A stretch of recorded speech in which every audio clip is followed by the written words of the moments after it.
le ministère de l'Agriculture, de l'Élevage et de la Pêche, en collaboration avec l'Agence nationale des organisations professionnelles des éleveurs de ruminants du Bénin, a organisé, du 16 au 20 décembre 2024, un atelier de lecture et d'amendement du Code de l'élevage au Bénin. La Commission nationale de législation et de codification s'est réunie à Posotomain pour examiner le projet de Code de l'élevage.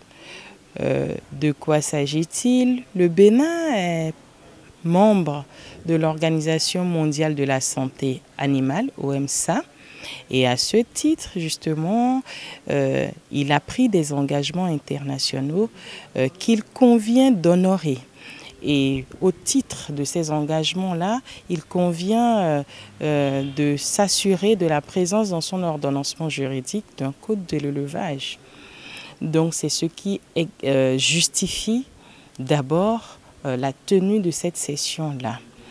Par ailleurs, pour s'assurer de la complétude du travail que nous avions à abattre pendant ces 5 jours-là, il fallait qu'on parte d'abord du code pastoral dont la République du Bénin dispose déjà pour s'assurer quand même que ces dispositions-là sont prises en compte parce que c'est une étude transversale qu'il faut faire.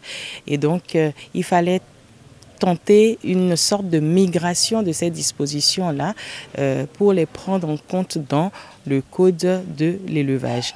Il y a déjà eu plusieurs ateliers de discussion, de validation des bureaux d'études qui ont été commis pour travailler sur le test. Alors, pendant ces 5 jours, nous avons essayé de revoir l'ensemble des dispositions. Et on a veillé à ce que chaque espèce puisse, n'est-ce pas, avoir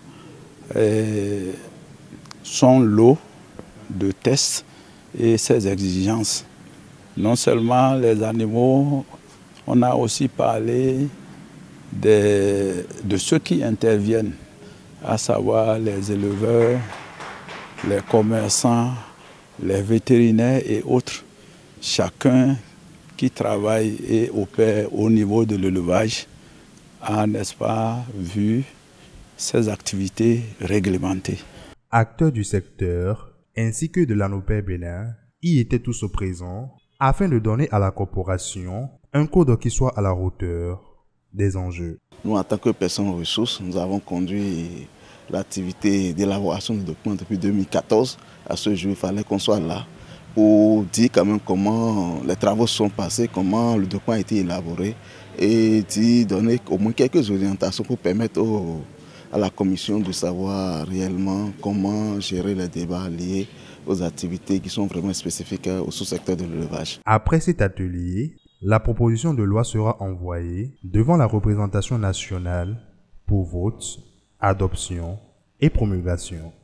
Il fallait réunir ces acteurs et réfléchir à ce qui a été fait depuis des années en termes d'élaboration de l'avant-projet du code de l'élevage et convenir ensemble d'un projet de texte à soumettre à l'Assemblée nationale.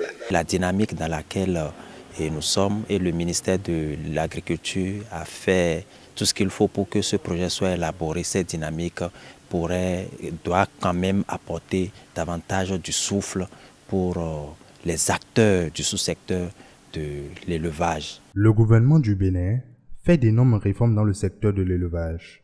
La révision de la loi fondamentale du secteur vient donc comme une nécessité pour une meilleure gestion du secteur.